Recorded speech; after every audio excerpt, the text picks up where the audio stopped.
YouTube, what's up, man? It's your boy Sheen coming back to you, aka Mr. Stay Official. And today, man, I feel like I ain't been back in a minute with some heat. And I know we family, you know, that's why I got the retainers in my mouth, you know what I'm saying? But we gonna hop straight into this video. Now, today's video is gonna be on 5 things that I wish I would have known before I joined the Navy. All right, so let's write it up. None of these are in order of like, it's most important to this. It's just the 5 that I got. So number 1, when I joined the Navy, I don't know what I was thinking. I was watching too many movies and all these YouTube videos on combat stuff and all this type of stuff, bro.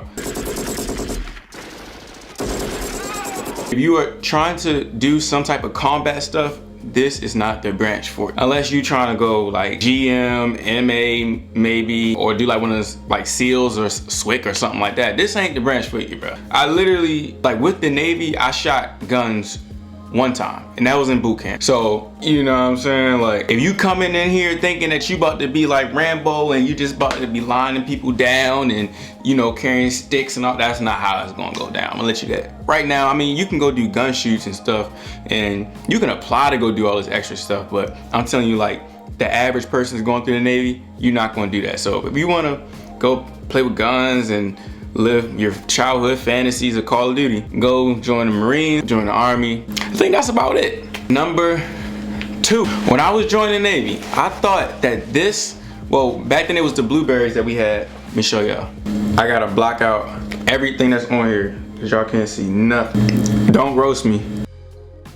Boy, if you don't. But yeah, I thought that was the primary like uniform that we wore everywhere, like the Navy working uniform. I thought that was it. Like camos and military just went hand in hand in my mind. So I thought that's all we wore. I knew we wore like the dress blues and stuff. You know, when you see the Cracker Jets, I thought that's that and that. I thought it was our only uniforms. And no, especially when you go on deployment, you don't even wear the camo uniform. You wear FRVs, which is like the coveralls, flame resistant variants, or you wear like flight deck gear. So yeah, if you join in talking about some, yeah, I want to wear the uniform and all this type of stuff, I can see where you're coming from. But first of all, that's a dumb reason. But yeah, on to number 3. Number 3, all right, so listen, I was on my last ship on the Reagan, right? And I had somebody come up to me, they was new on the ship. I had somebody come up to me like, yo, you lied to me. And I'm like, whoa, what are you talking about? Because at first, this was kind of bad when nobody really knew too much about the channel and all that on the ship. They was like, yo, you lied to me. So I'm like, what's going on, bro? He's like, yo, you ain't tell me nothing about duty. You did? And I was like, oh, I totally forgot about that. So yeah, I'm gonna go ahead and mention this right now. So in the Navy, you will have duty days. You'll be in a duty section. Usually, either you'll be in a 4-section duty section, a 8-section. I've seen we have 6 sections, and it's all based on like the manning level. So if you on palm period leaves and like, let's say the ship is pulled in on palm leaves and all that type of stuff, then you probably gonna be in a 4-section duty because it's gonna be less people, so you'll need to double up people. But let's say everybody on the ship, then you might be in an 8-section duty because you can spread people more out. So basically, you're in a 4-section duty, you're gonna have duty every 4 days. 8-section duty, you're gonna have duty every 8 days. Now, basically on the ship, now squadron life is different, but on the ship, if you attach to the ship, like ship's company, on your duty day, you have to stay on the ship 24 hours. At least that's how my ship was. You got to stay on there 24 hours. I'm talking about sleep, like sleep, shower, all that type of stuff. When you go to work, you stay there until the next day. Even if it's the weekend, you go there at about 7 in the morning and you can't leave until 7 the next day when you turn over duty. I believe in the squadrons, they could, it's weird. Their duty isn't like on a ship. Or, it's weird. I don't really know how that works. And I think shore duty is like they just on call type stuff too. But when you station on a ship, you will stay there 24 hours of the day. Oh, and if you want to see how that works, I got a video on that. Day in the life on duty, so go check that out. But yeah, that duty days was something I ain't know nothing about when I joined. I never even heard of that. That's something people won't be talking about. They ain't gonna talk about the stuff like that. Oh. And let's say you got duty on a Sunday, you gonna work, you gonna come in that Sunday morning, you gonna work, and then if Monday's the next day that like everybody comes to work, you stay that day too. But not like overnight.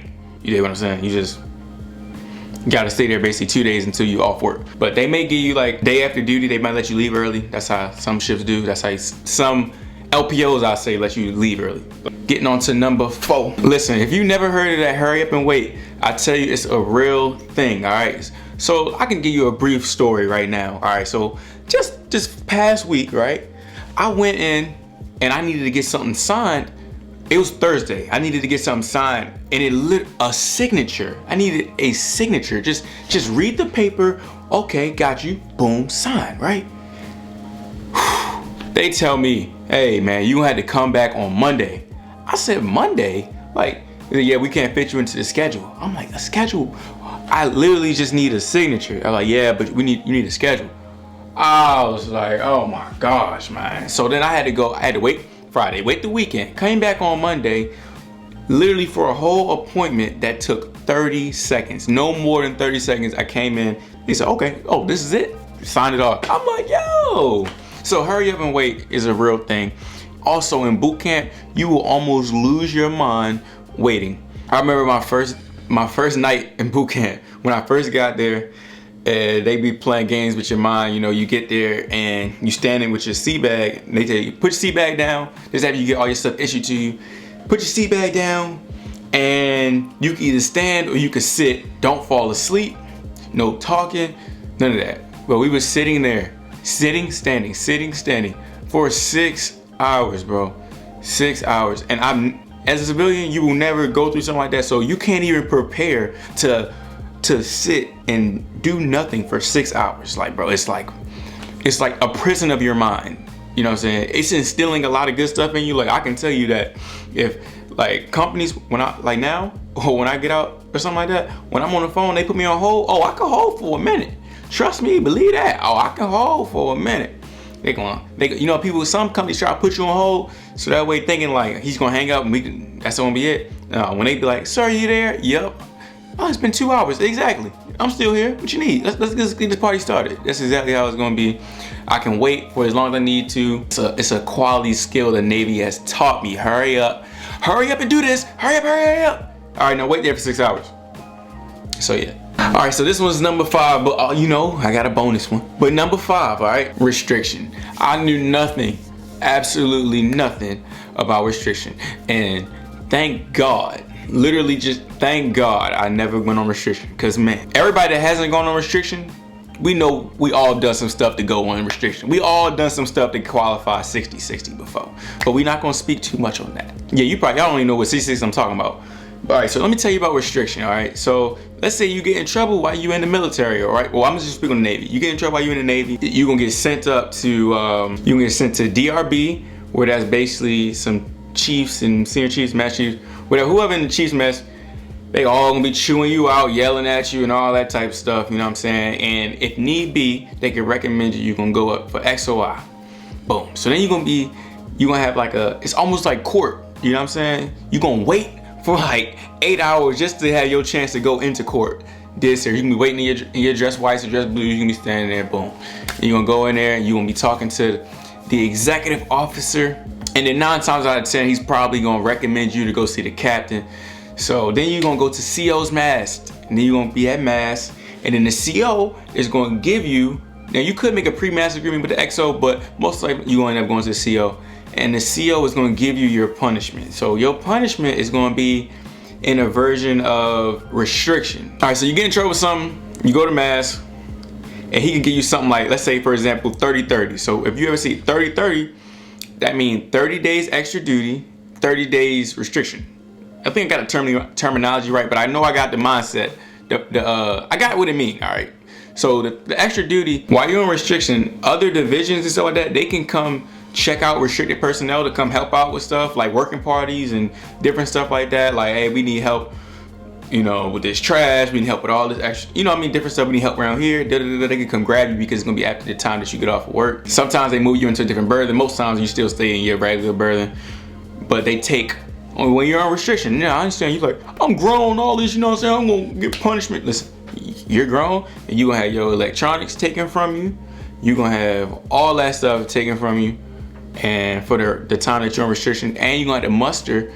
Now, if you don't know what muster is basically taking attendance, you know what I'm saying? You have to do musters, and it's gonna be in your dress uniform, unless you got like some shit saying that you don't have to be in your dress uniform for that inspection or whatever. Yeah, don't get in trouble, all right? I made it 3 years so far, not getting in trouble, so just don't get in trouble, all right? Especially if you here at a training command, don't get in trouble, because the restriction here is way worse than the restriction on the ship. The restriction here, they be having to sit out front their doors, like on some crisscross applesauce, shine their boots for hours and all that type of stuff. At least in the fleet, you still around your boys, you know what I'm saying? Your boys gonna look out. And if you don't understand what that means because you ain't in the fleet yet, you gonna see sooner or later, you know, your boys gonna look out. You know, we got your back, shit, mate. But you feel me? It's gonna be a little long journey. Right. It's like, but hey, look, put a bonus tip. Don't y'all know that image you thought of a sailor when you first joined in, or the stuff you see on TV and all that about the drunken sailor or the cursing sailor, curse like a sailor, you know the term. All of that stuff right now, especially like nowadays, it's going away. All that they trying to, well, not even gonna say they. We're trying to clean up the image. Navy is trying to clean up the image. Big Navy, I should say, is trying to clean up the image. So they're not trying to have the image of the drunken sailor. You know what I'm saying? Even though it's in our anthem, you know, anchors away, you know, drink to the foam and all that type of stuff.